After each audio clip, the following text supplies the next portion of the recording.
listening to the Pharmacy Podcast Network. 3, 2, 1. Adverse drug reactions, or ADRs, are a serious issue in healthcare today. The pharmacist is the last line of defense to help prevent ADRs. A rising role of the pharmacist is the specialist who focuses on our children. Pediatric pharmacy ensures safe and effective drug use and optimal medication therapy outcomes in children up to 18 years of age. Currently, there are more than 1,450 board-certified pediatric pharmacy specialists, known as BPS. If you're interested in this expanding field of pharmacy, this podcast is for you. All right, everyone, let's give it up for our host. Hi, good morning, everybody. This is Jenna Quinn from the Pharmacy Podcast Network. We're very excited for you to be here today and be listening to the Pediatrics in Review.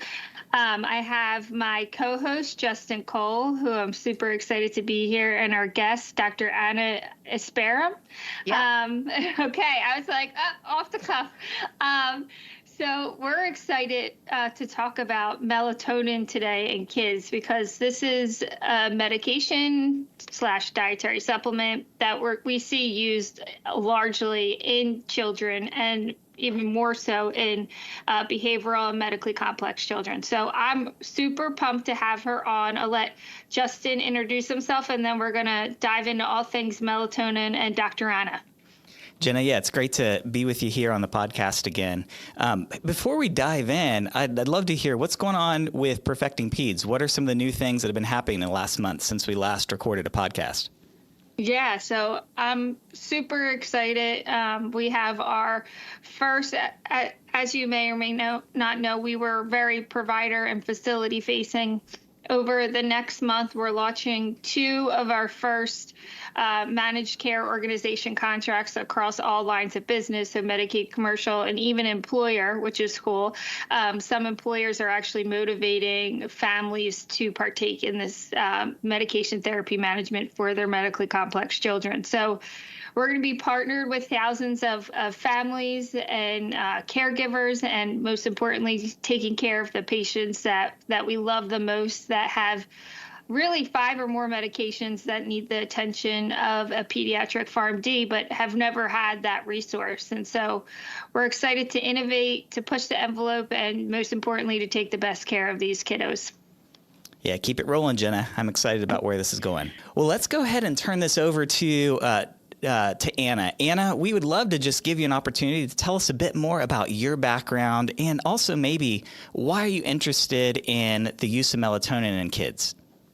Yeah, so happy to be here. Thanks for having me. I am a pediatrician by training, and then I actually got really ill throughout medical school and residency, and so I went to become board certified in integrative medicine, and that's where nutrition was really the foundation. We had to study quite a bit about dietary supplements and the evidence for that, in addition to some other therapies, including mind-body, which I'm very involved in. And so I was really interested in chronic disease just because I had that and my quality of life was pretty poor. And so I went and developed that extra kind of curriculum for myself to be able to help others with chronic conditions. And the interesting part about melatonin is that I also took care of a lot of children with neurodevelopmental disorders when I was in integrative medicine, because a lot of these kids who have autism or ADHD, they have trouble with certain nutritional deficiencies and insufficiencies, and helping them boost their nutrition with the dietitian that I worked with. And there was some evidence for melatonin, especially when they had difficulty with their sleep-wake cycle. So that's how I got into melatonin. But then I actually got into melatonin even a little bit more because I started becoming more interested and specialized in pediatric pain and headaches. And melatonin is something that we found that actually may help with certain pain conditions. And so we can get into that as we dive in a little further. That's awesome. And I do, even as a pharmacist, and I'm sure Justin too, like there is something so true to nutritional deficiencies and just behavior in general. I know my anxiety spiked so bad. I've always struggled with anxiety, but once I realized my B12 was low and started supplementing that, I was like a new person. So I love integrative medicine. I think there's something that, the two can be married for traditional medicine and integrative medicine. So, and just a side note, that B12, I had this interesting case where someone had B12 deficiency and they were diagnosed with ADHD, learning disabilities, and they had severe B12 deficiency where they actually had to receive injections weekly. And after we finally got their B12 level, they started getting straight A's. They no longer needed their para at school. I was flabbergasted. So I thought that was an interesting case about B12. I had no idea. Yeah, that it's made a world of difference. So I think there's something to both sides of medicine. Well, thank you again. We're super pumped to have you here. So just starting with the basics, what is melatonin and how does it help you sleep?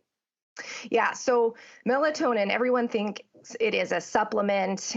So it's actually a hormone that we produce naturally as humans. Actually, plants can produce it too. Animals produce it. But so it's a hormone. And so people have heard of vitamin D. It's like the new vitamin D, but vitamin D is also a hormone as well. And so we just have to be careful with hormones, especially. Now, melatonin helps our sleep. So it helps in two different ways. So we most commonly know it as a hypnotic supplement, which means it helps put you to sleep. So that acts on a certain receptor that makes you fall asleep and maintain sleep. That's the M1 receptor, so melatonin 1 receptor. But the other one that a lot of people don't know about is that it helps our circadian rhythm. And that's the M2 receptor, the melatonin 2 receptor. So that affects kind of our day-night rhythm, our sleep-wake cycle. And it works differently. And so that's why we have to understand the two differences between the melatonin effects. So one maintains sleep, helps you fall asleep, and the other one controls their circadian rhythm. So there's a hypnotic effect and a chronobiotic effect. So melatonin, when it starts becoming night, we don't have a lot of light, and which is troublesome now because we've got a lot of artificial light. We start producing melatonin in one of our glands in the brain, the pineal gland, that helps us get ready to fall asleep. But so artificially now we're staying up a lot later. We have a lot of screen time. Kids are on the iPads, on their computers and staying up. And so that affects their melatonin release. There's other things that affect melatonin release as well, like caffeine, alcohol, certain medications. But the biggest one right now for kids is that blue light screen time. And so they can have difficulty falling asleep because their melatonin is not being released at night appropriately. So that's affecting their sleep-wake cycle. Okay, can you tell I have a guilty mom face as you're saying that? I'm like, I'm Pat, blue light. I have no idea what you're talking about. My kids are never on the iPad. I mean, nowadays it's just impossible to get your kids off of it because, they have to, this is what they use. No one's writing on paper anymore. We're not reading textbooks. Everything is on the iPad or the computer. It's just impossible. Yeah. So I think that's why we saw an increase in the melatonin intake and the melatonin use during the COVID-19 pandemic because everything was online. Everyone's routine got thrown off. Everyone's circadian rhythm got thrown off. And so what do we seek? We seek a pill, right? It's the easiest route. We can just pop a pill and then help us fall asleep. So, but I think it's important that we're talking about this today because we have to use melatonin correctly. And it depends on what is going on in our bodies because we can either use a small homeopathic dose to help reset our circadian rhythm, or if we truly have trouble with insomnia, then we have to use a larger dose of melatonin right before bed. So I'm going to talk about the two different ways to take it because this is super important to hone in on. So melatonin for those people who have trouble, say they can't fall asleep at a normal time, say they can't fall asleep at 9 or 10 p.m., they want to go to bed at 12 or 2 a.m. and then wake up between 10 a.m. and 1 p.m. in the morning. So that's kind of a delayed sleep phase disorder. And adolescents were hit the hardest because they don't have that melatonin release during this crazy neurodevelopment that they go through. And so a lot of these adolescents have a delayed sleep phase disorder where they can't release melatonin at the appropriate time. So that's why they fall asleep at midnight or 2 a.m. and don't want to wake up in the morning for school. So in order to reset their rhythm until they get through this neurodevelopment phase, they need to take a homeopathic dose of melatonin. So that's anywhere between 0.1 to 0.5 milligrams of melatonin, which is more often found in liquid form. It's hard to kind of get the small dose of melatonin, but you have to take this several hours before bedtime. So this can be usually like 3 to 4 hours before bedtime is when you need to take that. So it can say to your pineal gland, hey, we need to start releasing melatonin at the appropriate time. So that's the chronotropic, the chronobiotic effect of melatonin for the delayed sleep phase disorder for those whose circadian rhythm is thrown off. The sleep onset insomnia has a different dose.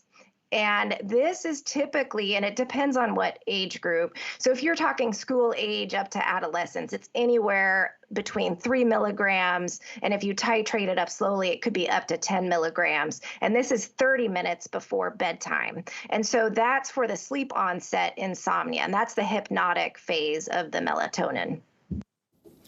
Anna, that is fantastic information. And it's what I found is that's difficult for me to communicate with the families that that I talk with. It's like, well, hold on a second. What you're saying that I need to take this earlier? Well, that doesn't make sense. Aren't they going to fall asleep at the wrong time? But the fact is that 3 to 5 milligram dose is way more than our own bodies can produce, right? We're not talking about a physiologic dose. This is a super physiologic dose. And so that is, if you take nothing else from the podcast listeners today, that is gold right there related to melatonin. So Anna, thanks for sharing that. I'm also sitting here with my blue light blocking glasses on because I'm a cheater too, right? Unfortunately, instead of just shutting off my screens, I'm here with blue light blocking glasses to try to not have it affect my own melatonin at night. But anyway. That's what we have to do now. It's either the blue light blocking glasses or the programs that dim the light on the computer. So that's what I have to do too. I mean, it's a computer age. We can't get away from it. Yeah, it's difficult. And I am the worst sleeper, so I'm just sitting here like guilty of all that. But I don't know. It was after kids that I just all of a sudden my body just stopped wanting to sleep. And it's annoying, and I'm just hyper at baseline. And so the two combined are just an awful cocktail for sleep. Yeah, no, it is. And my husband had the same issue as when he had his previous marriage, when he had kids, it's just, he couldn't sleep. It was like all of a sudden it was that hyper arousal, and that was it until the kid reached, 18. So it's interesting. Well, Anna, turning back to melatonin in kids specifically, you mentioned that during the COVID-19 pandemic, we saw usage spike a lot. So how common is melatonin use in children today? Yeah, so it's pretty common. So the increase in melatonin, it's the second, I think, most used supplement in children today. And so very, very common. A lot of families are already on it by the time they see the pediatrician.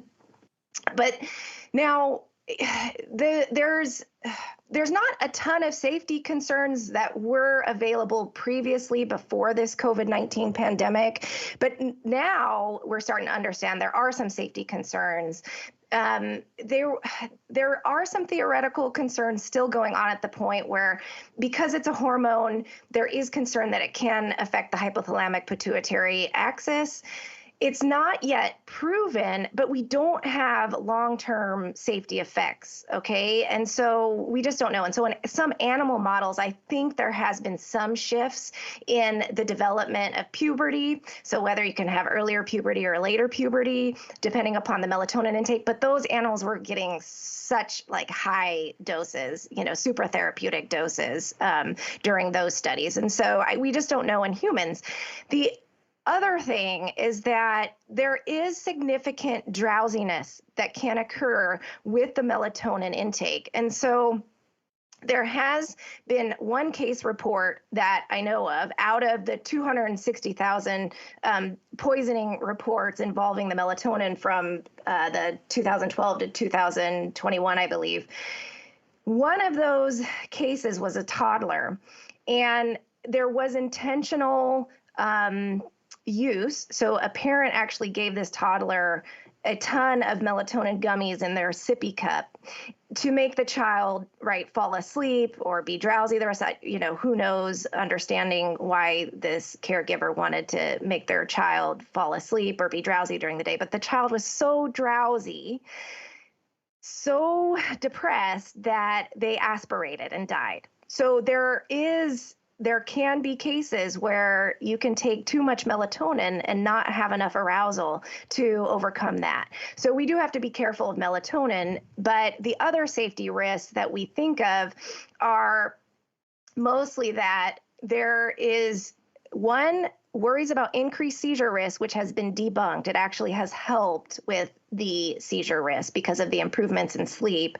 The other one is that withdrawal, everyone thinks that withdrawal can cause sleep disruption, but there hasn't been any withdrawal reports upon discontinuation of the melatonin. And then the third side effect that most people struggle with because it affects sleep is the nocturnal enuresis, so the nighttime urination.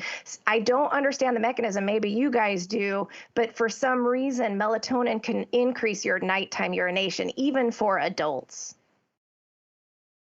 Interesting. No, I wasn't even aware that people were stating that it does cause that. And you think of I think of the patients we take care of.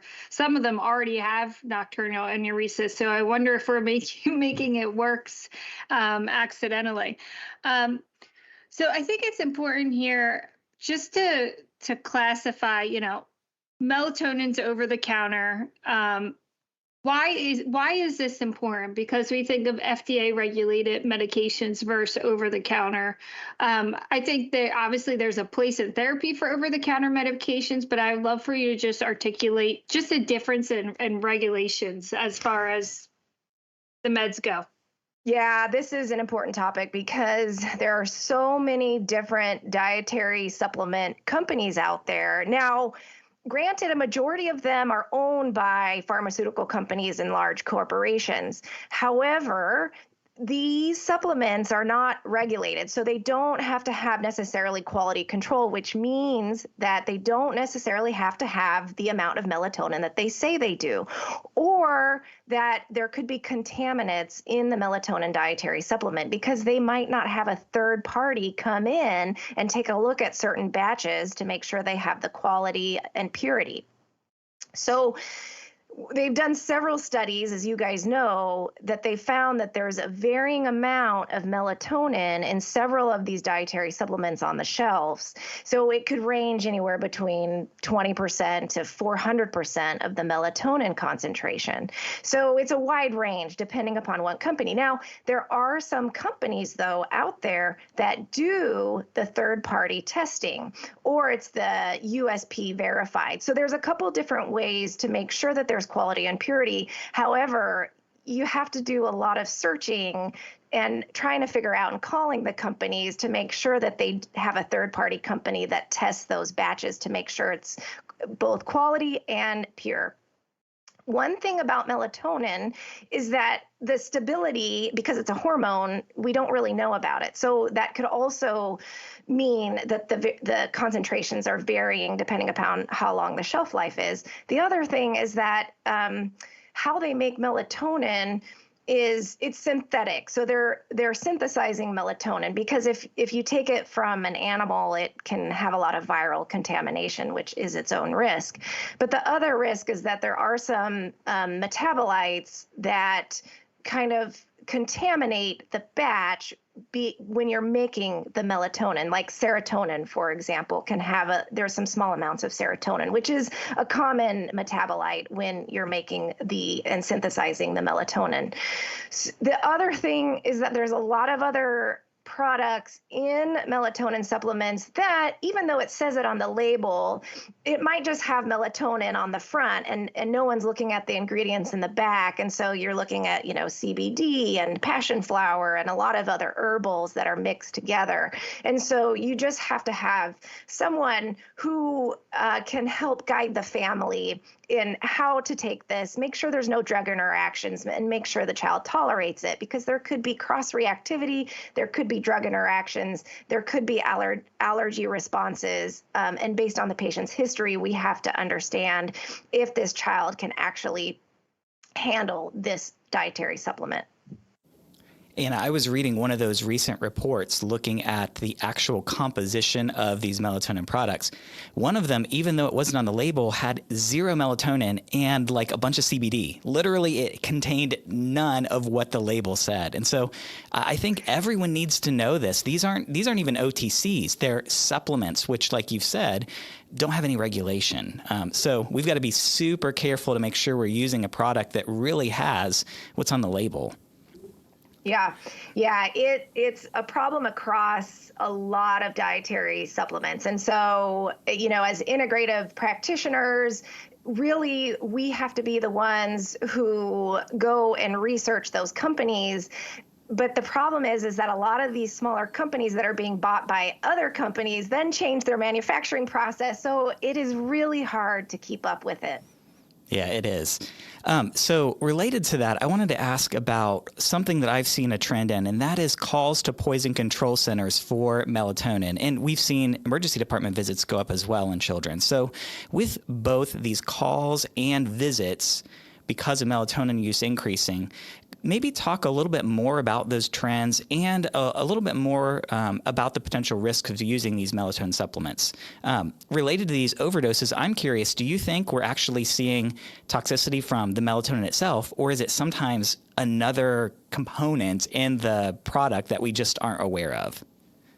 Yeah, so there is definitely an increase in the pediatric melatonin ingestions. And who knows if it's because also a lot of these dietary supplements and the melatonin supplements are gummies or chewables, or, they taste like liquid candy.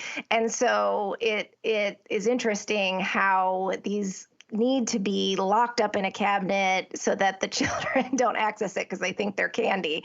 So it increased by about 530%. I believe from that 2012 to 2021 was the last study that I read. So 530% increase in the number of ingestions. So that's pretty huge. There's been a lot of more serious outcomes from the melatonin ingestions, and that usually is they can have really severe depression, like not necessarily respiratory depression, but altered mental status. They can have severe drowsiness. It takes a while to come out of. And again, we don't know about the risks of the hormones, of their whole endocrine system, because there is a lot of feedback that goes on with melatonin, because it is almost like a grand controller for other different hormones throughout the whole body. So I think there's been 2 kids who've died, one of them that we just mentioned. 5 children, I believe, required ICU care. So I think they did have that respiratory depression where they did require the mechanical ventilation. Now, we don't know, or at least from what the study has shown, if it was related to these different contaminants or metabolites that are in the melatonin, or if they had something else in the supplement. There are a lot of adulterants that these supplement companies put in so that they make their supplement more active. And so that's been well known in other studies outside of melatonin. So we do have to be careful. Yeah, it's really scary because it's like you want there definitely, like I said, is something and there's a place for natural supplements. It's just finding which one has the manufacturing process in place that's safe. So you know what you're taking. And approaching that with families for me is always like it's very you have to do it cautiously because you want them educated, but you don't want to say like insulting them that they're taking it. That's not the case behind it. Right. We just need to educate our families. And then I think for a lot of pharmacists or practitioners that are listening to this podcast today is taking a look at that. And I'll probably email this to you guys is Cool. the integrative medicine rubric that was developed by a lawyer, Mark Cohen, Eisenberg, and Kathy Kemper. And it's trying to help practitioners find the evidence and the safety for supplements and how to guide patients and families on the dietary supplement intake. Oh, I love that. So I know we talked about it a little bit referring to adolescents, but what conditions and situations warrant melatonin use in the pediatric population? Yeah, the biggest one is the one that we talked about for the adolescents when they have a shift in their neurodevelopment and can't release melatonin as well. And that's the delayed sleep phase disorder. Their sleep onset insomnia is very underrecognized and underclassified in pediatrics right now.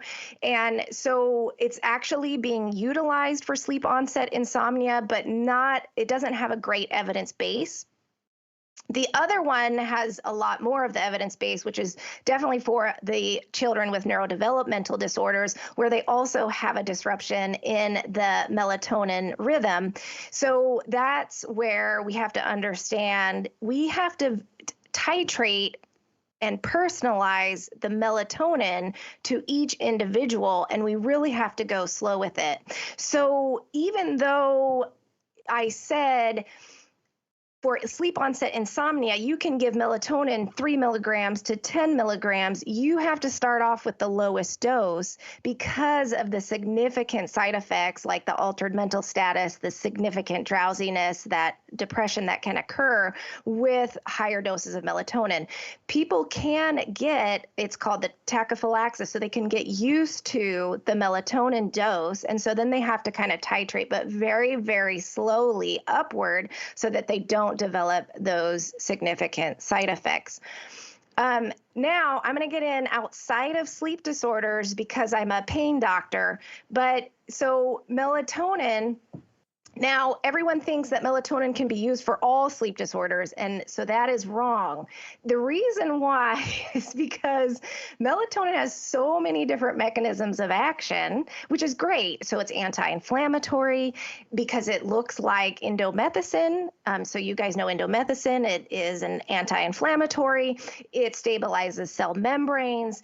But one thing that it does is it inhibits dopamine release. Now, we need dopamine to have a healthy sleep-wake cycle. And so when we don't have enough dopamine, we can actually get periodic limb movement disorder. We can get restless leg syndrome. So when we're giving melatonin to someone that we don't know has restless leg syndrome, we actually can make it worse. So we have to be careful of we have to diagnose the sleep disorder first before we give that melatonin. So that's why another reason this over-the-counter or the dietary supplement melatonin really needs to be guided by a healthcare practitioner that understands melatonin. Now, there's some other cool things about melatonin as well in that it also inhibits or antagonizes other inflammatory substances in the brain. So it antagonizes glutamate, which is a neuroexcitatory substance. And in our migraine population, since I'm also a pediatric headache doctor, it suppresses the CGRP release. So as a headache doctor, we actually give melatonin to abort the migraines and also prevent migraines. The studies are not there are not any systematic reviews, but there's some good evidence that and anecdotal evidence that it's beneficial for a lot of kids who have severe migraines, especially chronic migraines where medications have too much side effect. So I think it's interesting. The other fun aspect of melatonin is that there's been a more recent study, I think back in March of 2023, it was published. There was an association study, so it wasn't a randomized controlled trial, but that melatonin reduced self-harm among adolescents for those taking it to help with sleep. And self-harm disorders, as we know, mental health, we've got a big mental health disorder increase in our adolescents since the COVID-19 pandemic and even before the COVID-19 pandemic. And self-harm is really, really tough to treat. So I think this is going to be an interesting area to study for melatonin. Anna, I'm curious, what kind of doses do you use specifically for migraine prevention and treatment? Yeah, that's a great question. So the anti-inflammatory effects and inhibition of dopamine, so that's what we use. So like we use prochlorperazine to stop a migraine, so usually by IV. And so we have to give it 3 milligrams or above. Anything below 3 milligrams doesn't work for pain as the anti-inflammatory effect. So it does have to be 3 milligrams or above. Okay. And obviously you give that at night. We do, except for the abortive piece. So we'll do the preventive piece at 3 milligrams or above if we have to titrate. 3 milligrams 30 minutes before bedtime. And then in order to abort a migraine, it's anywhere between 3 and 10 milligrams to abort a migraine if nothing else is working. So usually it's kind of more on the last line that we're using. So good question. Yeah, and some of those headache medications are no joke. I mean, we have to use anti-epileptics or some of, tricyclic antidepressants for these chronic headaches, and they're ugly drugs. Sometimes they're necessary, but they come with their own slew of ADRs. So are there any specific age groups for which melatonin is more appropriate, and then which is less appropriate? I think, as a mom going through with three daughters, young daughters, there's been times I haven't done it where, my 2-year-old still, almost 2-year-old, hates to sleep. And I'm like, I just want to give her melatonin. But I mean, but yeah, so I would love your opinion and expertise on that. Yeah. Okay. Great question, because this is super important because, babies have a very difficult time sleeping for some of them. Some of them, it could be colic, it could be other reasons. Now, we do not want to give babies melatonin, especially 6 months or less, because that is when they are just starting to produce it. This is part of their neurodevelopment. They're getting the melatonin from the mother's breast milk. So it is absolutely melatonin. So that is definitely something to stay away from. Anywhere between 6 months and 1 year is usually not recommended at all, because they typically, it's something else. It usually has nothing to do with the melatonin that they're having trouble sleeping. So it's very important to understand the root cause of the sleep issue versus giving them something that could make, issues worse. So that is the main age group that is not recommended, is the very young infant age group. The other age groups, well, a toddler, typically, again, it's probably something else, unless it has to do with some neurodevelopmental disorder. That could be a reason, but typically not so. It's usually a little bit older. So that is where we have to be cautious and understand, or at least educate parents, caregivers, practitioners, how to help a baby sleep. Yeah. I've always personally struggled with this as a mom. So I breastfed for 7 years, all the kids. I just finished up my 7-year tour. And but because of that, I always freely got up at night and fed them whenever they were hungry. And it started, it was like whatever the book was, like the Ferber method, I was like the complete opposite, which was not great. So That's every pediatrician. We're like recommending the sleep routine, and like the pediatricians do the exact opposite as well. I mean, we are not practicing what we preach. So yeah, I like whenever sleep would come up or like anything, I would just fall real quiet because I'm like, I'm not saying how awful I am with with my children. So just quick aside, it's funny but not funny. My almost 2-year-old just doesn't sleep. So she had chronic ear infections. We got tubes. She was snoring. We got her adenoids out. The family joke is now she's out of surgeries that could make her sleep. So my family's like, you cannot do.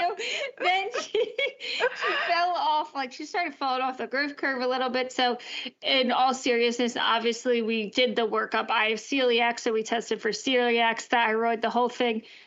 Nothing's wrong with her. So they just told me she's tiny and hyper, I guess similar to myself. But, there's just, it is like so hard though when someone in your family has trouble sleeping. Like, I mean, I'm up almost every night from 2 to 4 a.m. And because I can't just let her hang out. I probably should. She just sings songs. Happy birthday. Happy birthday. Skidamaringa dinka-ding. She's not sad about being awake, but just the caregiver tale to all that man. we're talking about. The adversity that you have to go through as a parent of someone who does not sleep at all. Their temperament is totally different. There's something to be said for developing empathy for your patients and the caregivers, right? When you go through it for yourself, it's a powerful thing. Yeah. Anna, another thing I've seen melatonin used for, and this is pretty rare, when you have children born with congenital conditions that result in blindness, this can help to moderate their sleep-wake cycle. And usually you don't need these massive doses. Usually you can get away with lower ones, which is one other interesting thing I've seen. I know we've been talking a lot about use in the outpatient setting.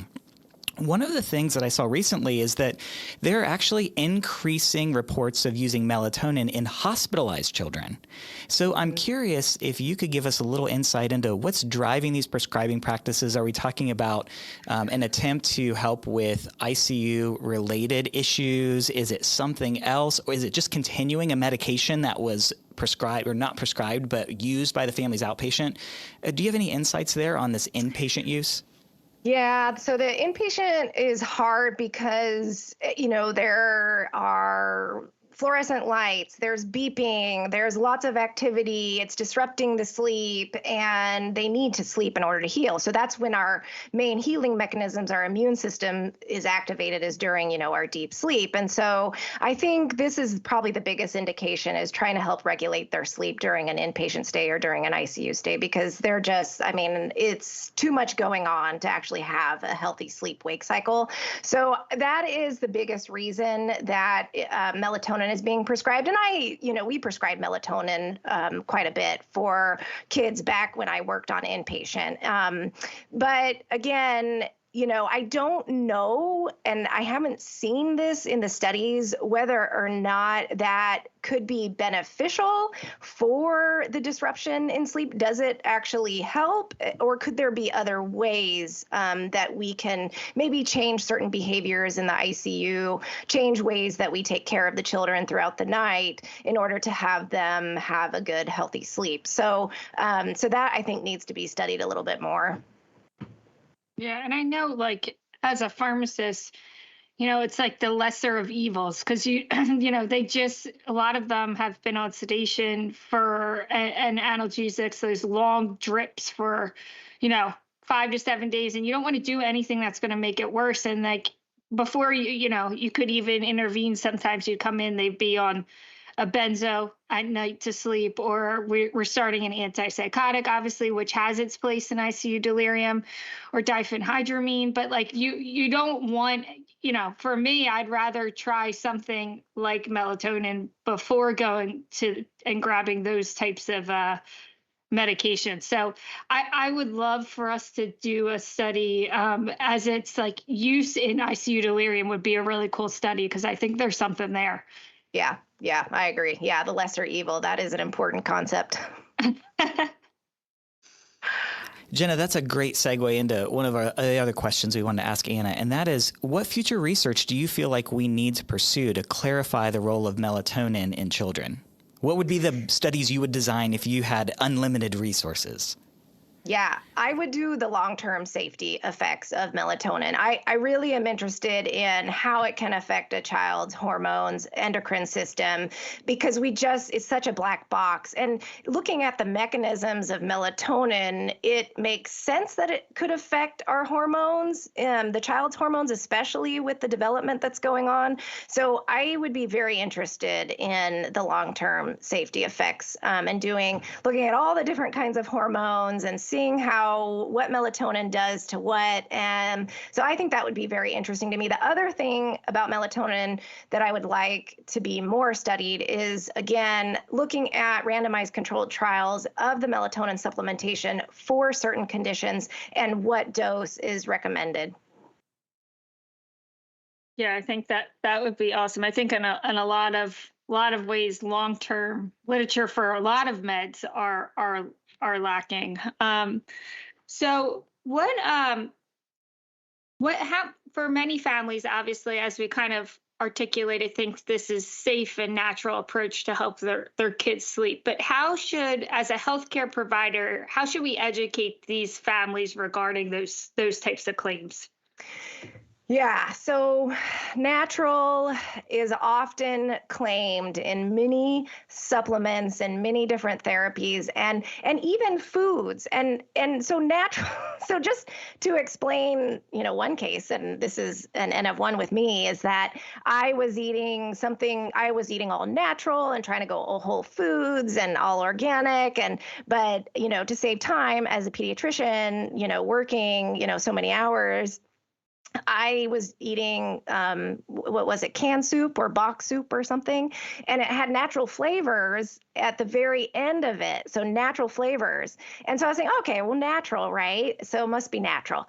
Well, really, it's all chemicals. All those naturals. What is natural? You can say anything is natural. I mean, if it exists, it's natural. So I was having migraines every single time I'd eat the soup because I think it had MSG or something in it. So I was like, oh, man, yeah, this is not natural. So we have to be careful with the word natural because it does not mean that it's healthy or safe. I think it's a marketing scheme, I would say. I think it's trying to promote, oh yeah, it's good for you, but that's not really what it means. So keeping on that practical line as we come toward the end of the podcast here, what other practical tips can you share regarding proper melatonin administration, especially when we're using those smaller doses, as you mentioned before, like using liquid, et cetera? And are there particular dosage forms that you might avoid because of the concern that kids might think they're candy, something like that? So what are some of those practical administration tips you would have for parents? Yeah, so the key for parents, the number one thing I always talk to them about is that a lot of these supplements are also symptomatic. So I know a lot of people go towards supplements because they want to avoid a pharmaceutical, but it really is very similar in terms of just symptomatic care. So instead of going towards the root cause other than nutritional deficiencies, we're really just providing a pill. It's like a quick fix. It's something to give you until what we work on, like sleep routine, sleep hygiene, trying to get to the root cause until that kicks in. And then maybe we can go off the melatonin. So not something that we're going to rely on forever.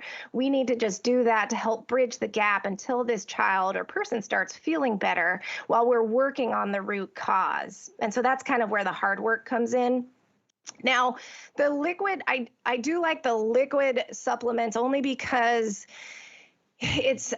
you can do lower doses of the melatonin. So the chewable tablets and the gummies, the problem with those is that there seems to be a little bit more data in that there's not as much, it could have less melatonin, it could have more melatonin. And so I don't know about the manufacturing practice of the gummies or the chewable tablets, why it makes it to have different quality and identity in it. And it could also be with the liquid because they might have to shake it up so that the melatonin is in the same amount where they're drawing it up with the dropper. So you got to shake it up. You do have to have that right amount. So if it's going to be 0.1 to 0.5 milligrams, it's going to be a very, very tiny dose, and you can overdo that or overshoot that with the family. So it's kind of nice to have that supplement there with you if you can, or go through it, have them buy the supplement company that you know has good manufacturing practices, understand the dosage form, and make sure they know how to give it to the child. I think that's the best way. Yeah. And I think just like you're saying, when we do these comprehensive med managements with the family, like I always ask, can you show me the bottle? Because there's so many different concentrations of the liquids too. So someone can think they're giving, X amount of milligrams, and really they're just giving a little bit of the dose. After listening to this and learning from you, that might not be a bad thing, but we all want to be on the same page with what they're giving. That recently happened to me a couple weeks ago, where it was actually like untraditionally dilute. So she was just giving like a peanut of a dose. And so again, I think the variation in concentrations, just like you said, as a healthcare provider, if we have that actual source and bottle available, that's the best thing. To that vein, is there any specific brands that you like are your go-to?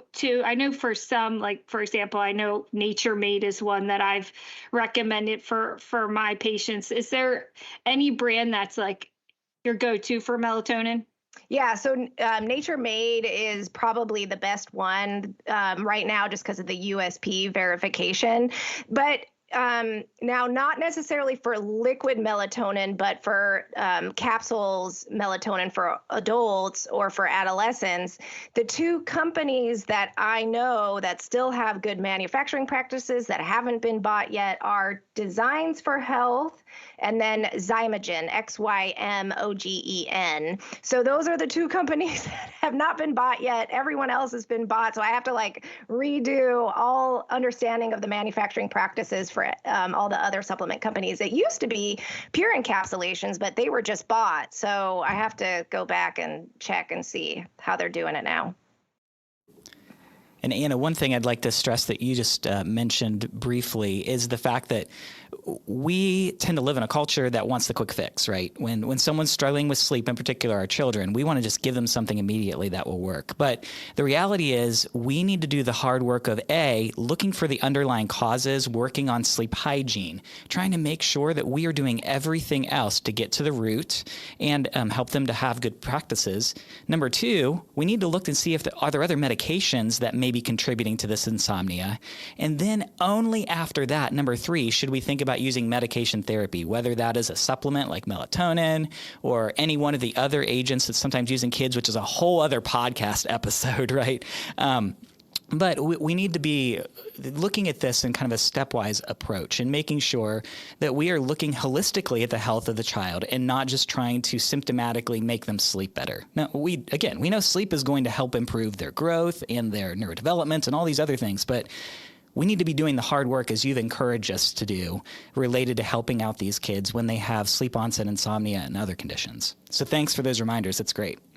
Yeah, thank you. Yeah, and now I have major mom guilt for my iPad use at 7 and 8 o'clock at night. So follow up with me next week. My kids are going to hate you, Anna. I'm like, I don't know. Anna, I'll be the bad guy. Yeah, because the parents are always like, Dr. Anna, tell my kid not to use their phone at night. And I'm just like, well, is that my job? It sure is. Because as a mom, I'm always like, they'll listen to you better. Like, just say it, Dr. Anna. So thank you so much. It was a true pleasure. I would honestly love to have you back on. I think we could talk to you for hours. Pain, headache. I mean, this is all such good stuff. And this podcast in particular, I feel after talking to you for an hour, even better equipped to educate my families, because like I said, it's something that comes up so much, and the research and the literature isn't there. And so just your deep dive in how the medication works, the various ways that you can use it, has been huge. So thank you so much, Dr. Anna. It's been a pleasure. Thank you, guys. That's all for today's episode. Thanks for listening, and remember to subscribe on Apple Podcasts and leave us a review.